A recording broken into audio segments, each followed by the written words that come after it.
It's not quite summer lovin', more like summer negotiation. And Trump hopes that Russia will play along with this one and sing a good song when school starts in the fall, because in September, around 50 days from now, Trump is going to release a pretty big deal on the world, or to a couple nations that may affect the world. If Russia does not come up with a peace agreement with Ukraine by September, the U.S. will levy 100% tariffs on any country still buying Russian exports, which means oil and gas being paid for by China and India. Basically, they're the two players that they're really shooting for. 100% tariffs on those nations because Russia's not acting right, hoping those two nations will convince Russia to act right. I say it's not happening. However, Trump announced this while he's also announcing some wrapped-up support for Ukraine. He pledged Patriot air defense systems and other things, but they're being funded by the NATO allies. NATO is paying us for those things and then distributing them to the Ukrainians, so we get to give them weapons but not pay for them in the way that Trump's really been frustrated with.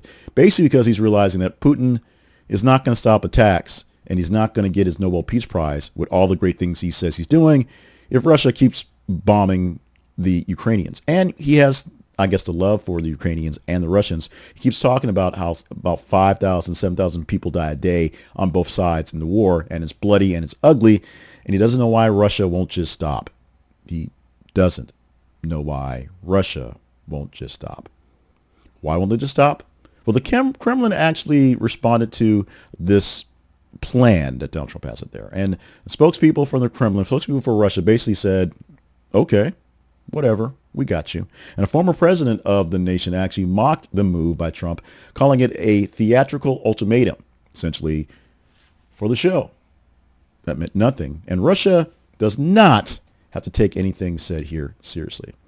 The market today just sort of went, Russian stocks actually went up, and the ruble actually went up on the day. But investors say a 50-day deadline gives Moscow more breathing room to play around with and more time to panic in, if you will.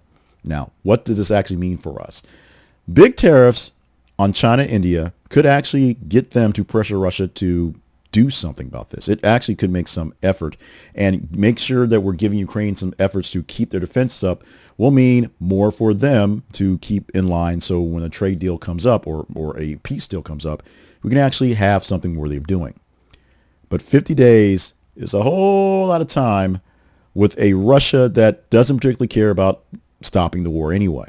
So 50 days till other people pay tariffs, it's a lot of time to wait for something to happen. It's not tariffs directly on Russia. Russia essentially doesn't care. Their economy is terrible. It's trash. But will China and India want to deflect? We shall see. Bottom line, there's a deadline. The allies are in effect who should be able to push what's going on, both from the EU to bolster up the Ukrainians and China and India to convince Russia they might need to stop.